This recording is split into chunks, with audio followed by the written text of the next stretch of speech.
নমস্কার, দেখছেন নিউজ 18 বাংলা। আপনাদের সঙ্গে রয়েছে আমি সৌমাদিত্য। যে খবরের শুরুতেই চোখ রাখতেই হচ্ছে লোকসভায় পাশ নাগরিকত্ব সংশোধনী বিল। সোমবার বিল পেশ করলেন স্বরাষ্ট্রমন্ত্রী অমিত শাহ। শুরু থেকে যার বিরোধিতায় সরব হয় কংগ্রেস এবং তৃণমূল বা বামেদের মতো বিরোধীরা। তাদের অভিযোগ, এই বিল অসাংবিধানিক, ধর্মীয় ভেদাভেদের চেষ্টা করছে বিজেপি। দিনভর বিতর্কের পর মধ্যরাতে 311-80 ভোটে পাশ হল নাগরিকত্ব সংশোধনী বিল। বুধবার রাজ্যসভায় পেশ। मत विभाजन का निर्णय हाँ 311 311 311 ना 80 80 निर्णय हाँ वालों के पक्ष हुआ। प्रस्ताव सभा द्वारा स्वीकृत हुआ। विधेयक पारित हुआ।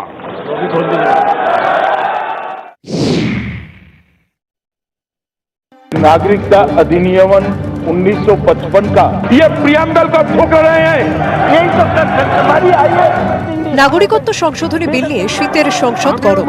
दादा आर्टिकल 14 को आप अंडरमाइन कर रहे हैं।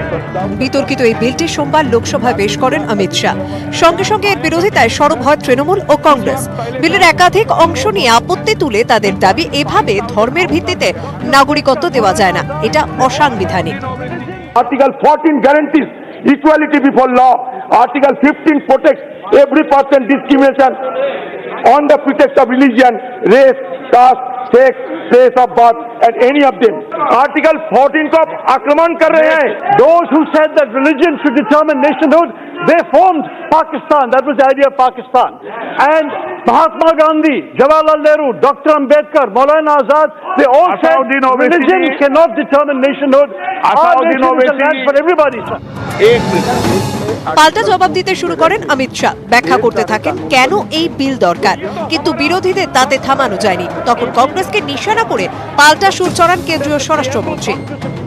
जब देश का आजादी मिला तब धर्म के आधार पर विभाजन अगर कांग्रेस पार्टी न करती तो यह बिल की जरूरत न पड़ती। इस देश का विभाजन धर्म के आधार पर कांग्रेस पार्टी ने किया है, हमने नहीं किया है। मान्यवर उनको सुनना पड़ेगा, ये इतिहास है। কেন্দ্রীয় স্বরাষ্ট্রমন্ত্রী দাবি করেন আফগানিস্তান, পাকিস্তান এবং বাংলাদেশের হিন্দু, শিখ, বৌদ্ধ, জৈন, পার্সি ও খ্রিস্টানদের উপর অত্যাচার হয়েছে। ওই তিন দেশের সংখ্যালঘুদের নাগরিকত্ব দেওয়ার জন্যই এই বিল। পাল্টা বিরোধীদের দাবি, এই বিলকে হাতিয়ার করে সংখ্যালঘুদের টার্গেট করছে মোদী সরকার। তাই বিলে কোথাও সংখ্যালঘুদের কথা বলা হয়নি। The ground for opposition are following. One, the bill is divisive and unconstitutional. It violates Article 14 of the Constitution, which ensures equality before law of all persons. This law is against everything that our founding fathers and Dr. Ambedkar envisioned in the Constitution of India. বিরোধীদের প্রশ্নের মুখে পড়ে অমিত শাহকে জবাব দিতেই হয়। তার পাল্টা দাবি, আফগানিস্তান, পাকিস্তান বা বাংলাদেশের মুসলিমরাও এদেশে নাগরিকত্বের জন্য আবেদন করতে পারেন, কিন্তু তারা নাগরিকত্ব সংশোধনী বিলের আওতায় পড়বেন না, কারণ মুসলিমরা ওই তিন দেশের সংখ্যালঘু সম্প্রদায়ের নন। শাহের যুক্তি, মুসলিমদের ওই তিন রাষ্ট্রেই ধর্মীয় অত্যাচারের শিকার হয়ে ভারতে আসতে হয়নি। এই যুক্তি অবশ্য বিরোধীরা মানতে নারাজ। তাদের মতে এই বিল আসলে রাজনৈতিক উদ্দেশ্য প্রণোদিত। এই বিলকে সামনে রেখে অসমে এনআরসিতে যেসব হিন্দুর নাম বাদ পড়েছে তাদের নাগরিকত্ব দেওয়ার চেষ্টা করছে বিজেপি। টার্গেট করছে বাংলার মতুয়া সহ উদ্বাস্তু ভোট ব্যাংককে নিজেদের দিকে টানার। নিউজ 18 বাংলা।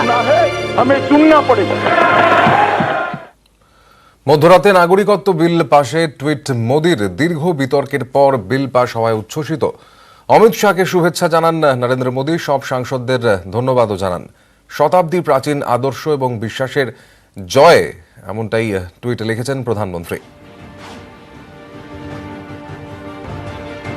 সোমবার মধ্যরাতে লোকসভায় পাশ হল নাগরিকত্ব সংশোধনী বিল এবং তারপরই প্রধানমন্ত্রীর টুইট।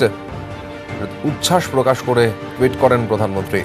নরেন্দ্র মোদী অমিত শাহকে ধন্যবাদ জানান এবং সাংসদদেরও ধন্যবাদ জানান।